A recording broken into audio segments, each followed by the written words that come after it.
What's up, y'all? You are tuned in to the ListenUp podcast. I'm your host, Jess, and it's time for you to listen up to what God has called you to do. Let's get it. Hey guys, welcome back to the Listen Up with Jess podcast. I'm so excited that you press play on this new episode. Hey guys, love to be back. Okay, Listen Up with Jess. Listen, I've been doing a lot of listening and not talking. So that's probably why you haven't heard an episode from me lately. But I decided to drop in and do a minisode as I'll be preparing for next month to probably produce some more. But it's been heavy on my heart to kind of just talk through briefly about having to have a difficult conversation with a person that you love, right? And I personally, I talk about things that I'm currently going through, okay? So this is why I'm jumping in on the mic, and I'm not just talking about anything, because y'all, these days, anybody can get a mic and just say whatever, and it has no substance. So, y'all, I'm literally dropping this minisode just to drop some knowledge and to share my experience, right, when it comes to having difficult conversations with people that you love. It's harder, I think, to have a difficult conversation with someone you genuinely love and care about, especially if you are, like me, a recovering people pleaser that used to struggle with just like giving the hard truth and learning how to give that truth within love, but with also gentleness, right? And oftentimes, it's easy for us to just like, okay, I see my loved one not living the life that is for them, or constantly just like making these poor decisions or messing up, or, and you're just like, dang, like I want to be there for you. I want to support you, but I really cannot support this anymore. Like I can't just sit around and just act like I'm cool with it, right? And I personally was faced with that, where I had a loved one that it's very close to me, and where, when you have that feeling where you just constantly feel like, I know this life that this person is living is just, it's not conducive to their future and what God has for them. And the decisions that they're making now is no longer just affecting them, but it's going to affect the people close around them, right? And so for me, it was very personal, because it was, again, someone very close to me, and it was affecting me as well. And so why I love, them so much, I want to be able to speak truth. And I do believe God gives us wisdom and discernment to be able to speak truth and love, and also help correct and hold accountable, right? With though gentleness and with understanding. And so I was having this conversation with one of my other good friends, and she told me about this quote. I don't know where she got it from, but it was just so powerful. And I was like, this was definitely, because we were talking about this conversation. It's like, how do we have these difficult conversations with the person that we love so dearly and so, we respect too, right? Especially if it is a parental figure, or just like an elder, or just somebody like that you hold to like a higher standard. You feel like, okay, I have to come to them correct. I can't come to them any kind of way, right? And so this quote she said is like, love does not pacify, love pushes. I'm going to say that again. Love does not pacify, love pushes. And when I tell you, that just was confirmation, because I was like trying to get myself ready and geared up to have this like conversation. And I realized that the community and the village that this person was having the closest friends and family were not holding that individual accountable and was really struggling with learning to push out of the comfort zone. And yes, it may not sound good, and you may not be always agreeable, but you know that this is something that this individual needs, because where they are right now, pacifying is just prolonging the problem. Okay, it prolongs the problem. And where we need to push out of our comfort zone so we can push to healing, so we can push to restoration, so we can push to boundaries, so we can push for change. And all of that it's uncomfortable. All of that is very uncomfortable and very scary and very unknown. But it also shows that, wow, like, I love this individual so much that while they may not like necessarily what I have to hear, like, it's not going to be the best. It's not going to be what they want to hear. It's what they need to hear.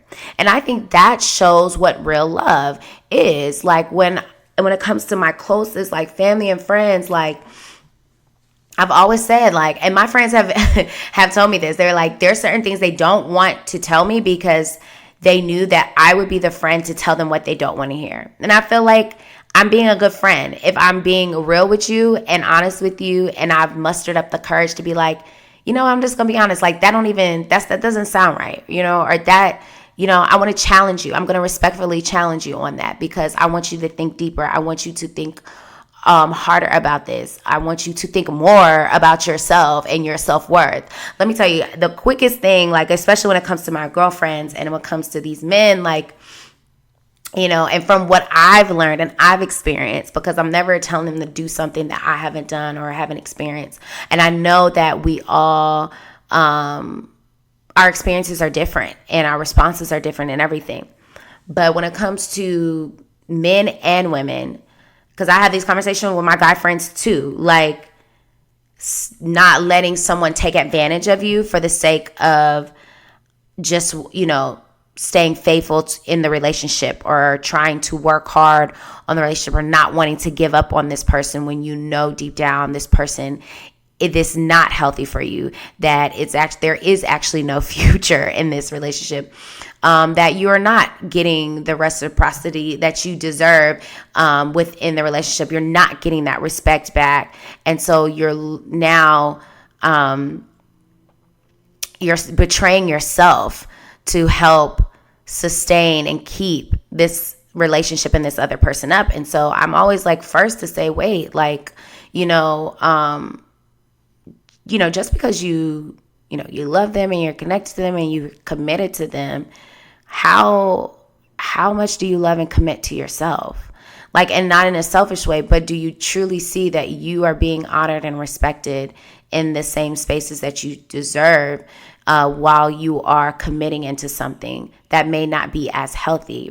And so when I'm able to, like, respectfully challenge my loved ones, while it makes it uncomfortable, and asking those tough questions makes maybe the girls' night or the guys' night like a little uncomfortable, it's going to go a long way, because I'm telling you, 9 times out of 10, that friend may not want to hear what you have to say right now, but they are going to go back home, and when all the dust settles, that's going to run back in their mind, that question that you asked them and you challenged them, and you're like, dang, I kind of needed to hear that. Dang, I didn't want to hear it, but I low-key needed to hear it. I needed to have somebody else in my ear. See, if you just want to be around a village that just like, yeah, girl, do this, do that, yeah, like always agreeing with you, and if you're, your homie, you just say you always want your homeboy to agree with you, then you don't value growth. Like, you like where you are. You think you want to stay stagnant. You think you're perfect. You think you do not value growth, and you don't value learning how to just be more self-aware and allow somebody to bring that. So to bring different perspectives into your thought process and into your decision making, so that you can humble yourself and be like, you know what, maybe I need to think about this differently. And I'll be honest, I personally I don't have a lot of friends that are like that. Like, my friends kind of know off rip, like, I'm going to speak up, and I expect them to do the same with me, right? I believe friendship is about safety and accountability. And like, it reminds me of just how important it is to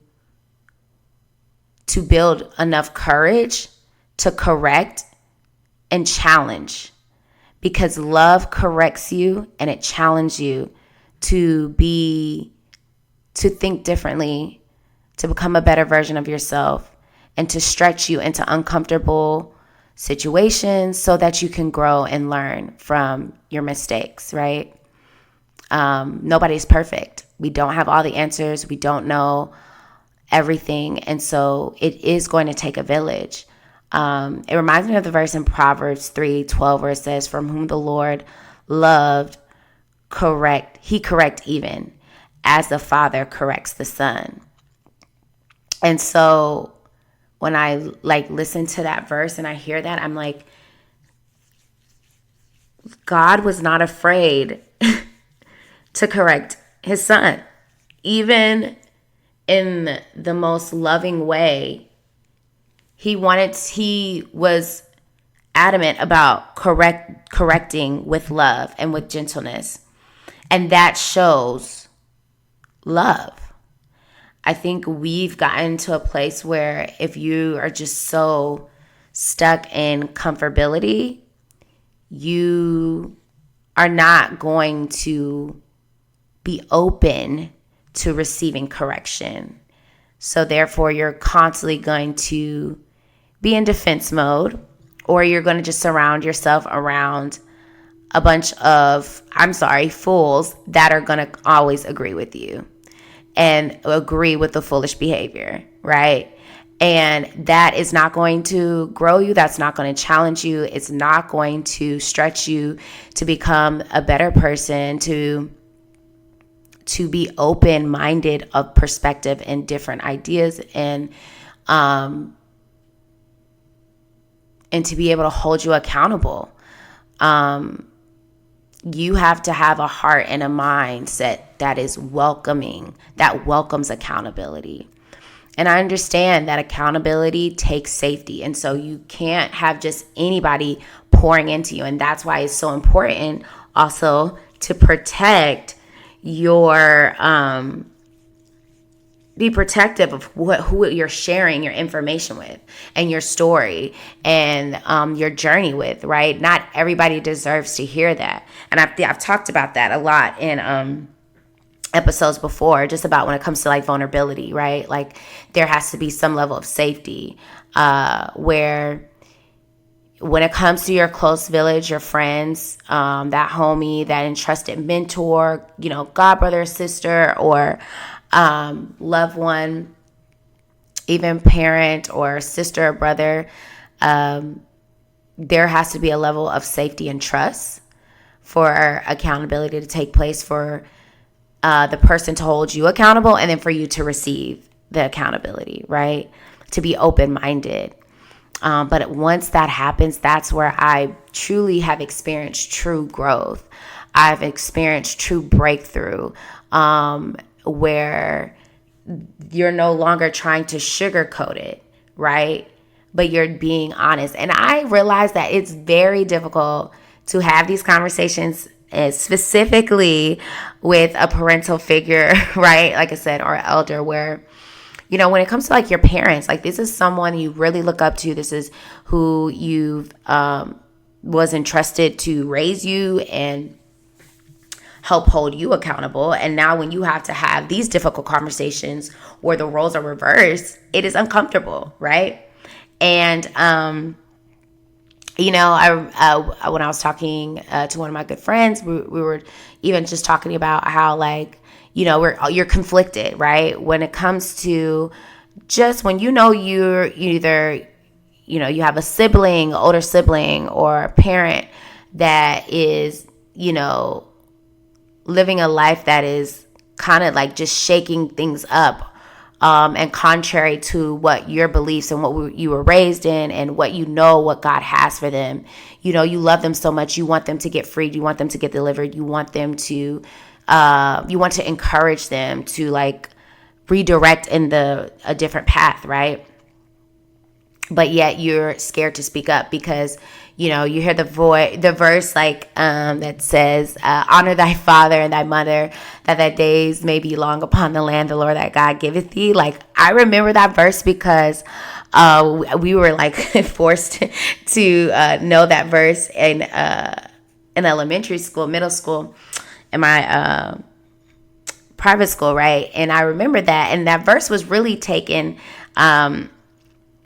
out of context sometimes, because like we would be like, okay, now I can't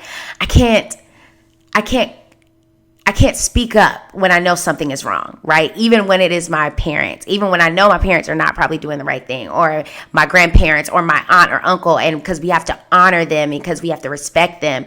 But you can always do that in respect. And one of the verses in the Bible that have recently stood out to me, and that my best friend, shout out to Alexis, she would always say this verse, and we would have heavy discussions on this. This is in Matthew 10:34-37, where it says, "Don't think that I have come to bring peace to earth. I have not come to bring peace, but a sword. For I have come to set a man against his father, a daughter against her mother, and a daughter-in-law against her mother-in-law, and a person's enemies will be his own household. Whoever loves the father or mother more than me is not worthy of me, and whoever loves a son or daughter more than me is not worthy of me." My God, God did not come here to just bring everything peace. He's come to bring war against us, because there is spiritual warfare that is happening, right? And so even when it comes to our close family and friends and those that we are supposed to honor, love, and respect, there is going to come a time where you have to speak up. There's going to come a time where you have to set boundaries.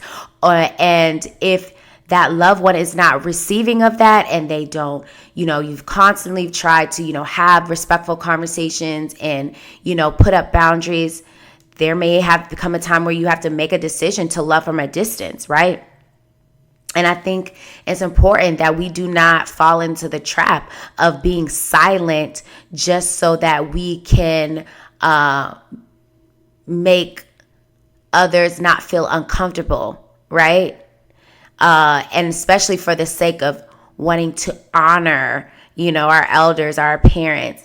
Like, be mindful. You don't want to be stuck in like this mindset of feeling like I have to just listen to whatever my mom and dad said or whatever, and knowing they're not living the life that is honoring and pleasing God, and that it goes contrary to what you have studied and believed. Let me tell you something. You will honor your way all the way to hell trying to honor your parents if you're not ready to stand up and speak out and make sure that you're doing it within the word of God, right?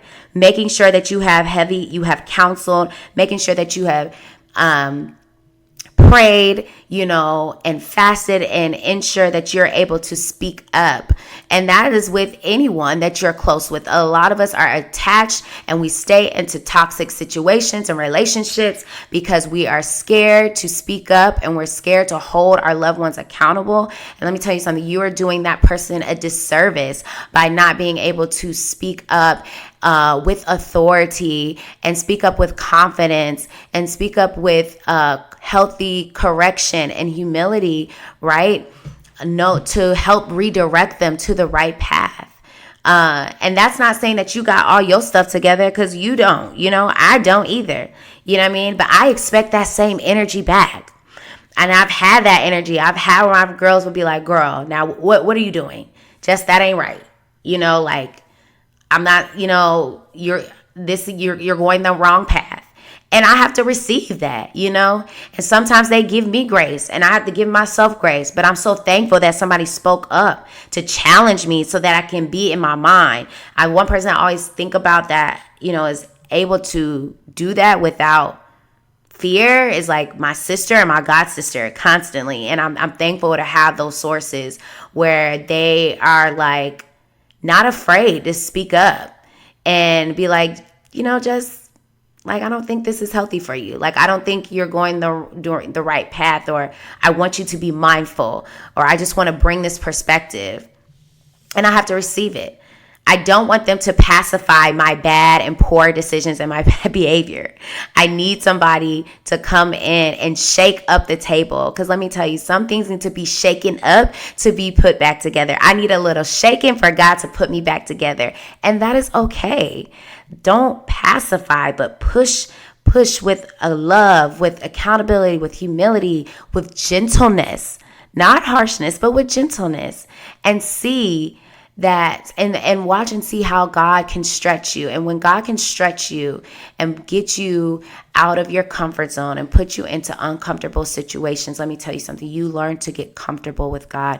You learn to get real with him and get in relationship with him. And you learn to not just depend on yourself, but depend on your Heavenly Father and the village that he brought you, and not on the toxic relationships and habits and things that are not healthy for you, that are conducive to your future. So this was just this mini episode where I wanted to just, encourage someone that has been struggling with having a difficult conversation with someone that they truly love, that go in there with confidence, knowing that you're doing it out of love, with love, that you have the right motive and a pure heart, and that you are trying to not just pacify poor decisions and poor habits, but that you want to push them in gentleness and love so that they can be the best versions of themselves. So that is my little snippet, my mini episode of today. I hope that this episode was it was good for you. You needed it. And if you didn't need it, share it to somebody else that you think that might need it. Because, child, we all need a little healing along the way. All right. Bye.